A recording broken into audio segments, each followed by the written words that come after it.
বিলটা হলো একটি গণহত্যাকারী সন্ত্রাসী সংগঠনের নিষিদ্ধকরণ সংক্রান্ত একটা অ্যামেন্ডমেন্ট।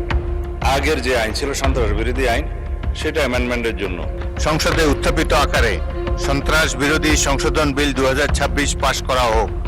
যারা এই প্রস্তাবের পক্ষে আছেন তারা হ্যাঁ বলুন, যারা এই প্রস্তাবের বিপক্ষে আছেন তারা না বলুন। আমার মনে হয় হ্যাঁ জয়যুক্ত হয়েছে, হ্যাঁ জয়যুক্ত হয়েছে, হ্যাঁ জয়যুক্ত হয়েছে।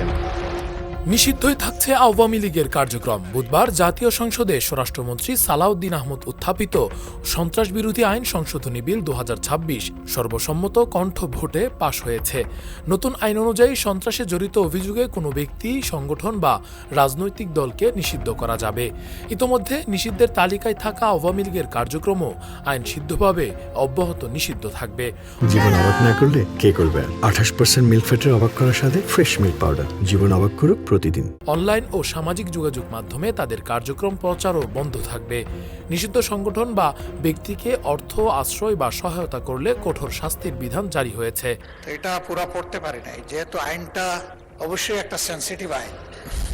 আমরা কি অনুরোধ করতে পারি যে এটা পাশের জন্য একটু সময় হাতে রেখে আমাদেরকে একটু সুযোগ দেওয়া হোক। আপত্তি জানাবার জন্য একটা নির্দিষ্ট সময় আছে। দুঃখজনকভাবে সিটটা তো পেয়েছে এই মাত্র। সংসদের সামনে প্রশ্ন হচ্ছে, আপনি কি বিলটি পাশ করার প্রস্তাব উত্থাপন করেছেন? বিলটি পাশ করার প্রস্তাব উত্থাপন করতে পারেন। করতে পারেনি মাননীয় স্পিকার, বিরোধী দলের নেতা ফ্লোর আপনি প্রস্তাব পাশ করার প্রস্তাব উত্থাপন করতে পারেন। জি মাননীয় স্পিকার। মাননীয় স্পিকার, এই বিলটা হলো একটি গণহত্যাকারী সন্ত্রাসী সংগঠনের নিষিদ্ধকরণ সংক্রান্ত একটা অ্যামেন্ডমেন্ট। আগের যে আইন ছিল সন্ত্রাস বিরোধী আইন, সেটা অ্যামেন্ডমেন্টের জন্য। মাননীয় বিরোধী দলীয় নেতা নিশ্চয়ই স্মরণে থাকার কথা, ওনারা এবং এনসিপির বন্ধুরা সবাই মিলে এটা আন্দোলন করেছিলেন। সেই আন্দোলনের প্রেক্ষিতে এটা মোটামুটি বাংলাদেশে একটা জনমত সৃষ্টি হয়েছিল। সেই প্রেক্ষিতে তাদের কার্যক্রম নিষিদ্ধ করা হয়েছে সন্ত্রাস বিরোধী আইনে, এবং অ্যাকর্ডিংলি সেটা নির্বাচন কমিশনে তাদের রেজিস্ট্রেশনটাও সাসপেন্ডেড হয়ে আছে। এবং এখানে এই আইনের অনুবলে পরবর্তীতে আর্টিকেল 47 অনুসারে সংবিধানের আইসিটি অ্যাক্টেও পরিবর্তন এনে সংগঠনের বিচারের জন্য সেই আইনটাও সংশোধন করা হয়েছে। এখন আপনারা যদি এর উপরে আলোচনা করতে চান, আমার মনে হয় সংশোধনের সেকেন্ড রিডিং স্টেজে যদি আপনারা সংশোধনী দিতেন, আলোচনা থাকতো, এবং ফার্স্ট রিডিং এ উত্থাপনের পরে যদি আপনারা আপত্তি তুলতেন, তাহলে আলোচনা থাকতো।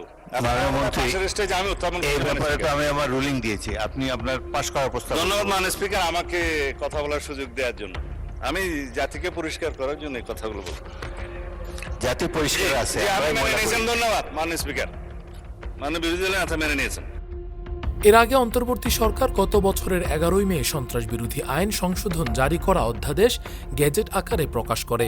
তখন সংসদ কার্যকর না থাকায় আইন অধিকতর সংশোধন করে আশু ব্যবস্থা নিতে সংবিধানের 93/1 অনুচ্ছেদে দেয়া ক্ষমতা বলে রাষ্ট্রপতি অধ্যাদেশ জারি করেন। পরে তা গেজেট আকারে প্রকাশ করা হয়। রাকিবুল ইসলাম রইস, ফেস দ্য পিপল। জীবন অবাক না করলে কে করবে? 28% মিল্ক ফ্যাটের অবাক করার সাথে ফ্রেশ মিল্ক পাউডার। জীবন অবাক করুক প্রতিদিন।